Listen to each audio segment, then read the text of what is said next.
nọ n'isonyesi m ike n'ime asụsụ Igbo amaka. Agwara m ụnụ na ihe ọbụla anyị ga na-eme n'ime ọgbakọ anụnwawo ihe gbasara asụsụ Igbo. Ya otu ọbụla o si were asụsụ Igbo ka anyị eji wee na-eme gị na na-aga.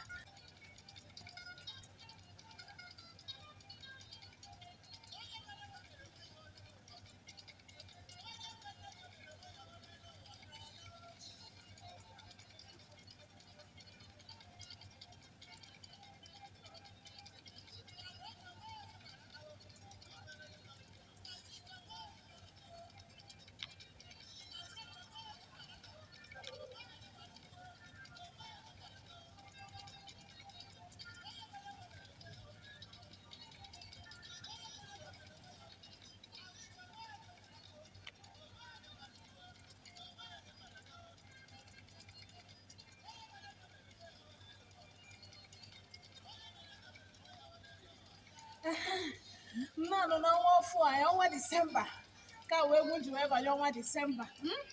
Ọnwa bụ ọnwa ifeọma, ọnwa ngozi, ọnwa bunelu, ọnwa egwuregwu, ọnwa mmeri, ọnwa inwe aṅụrị. Sonyesienụ m ike.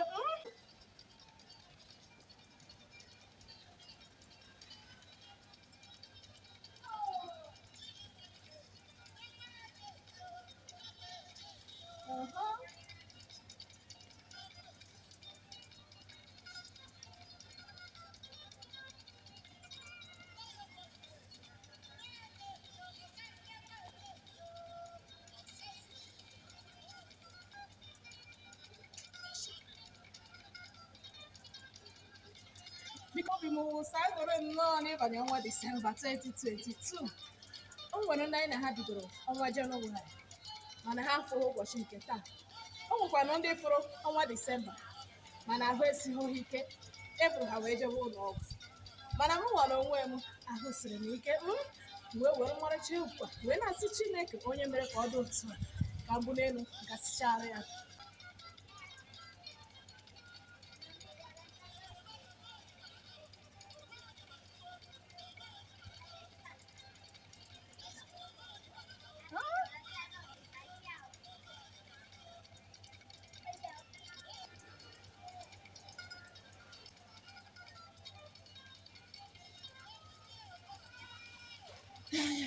Na anụkwanụ n'isonyesi ike ka onye nwe anyị gozie unu n'ime ọnwa Disemba.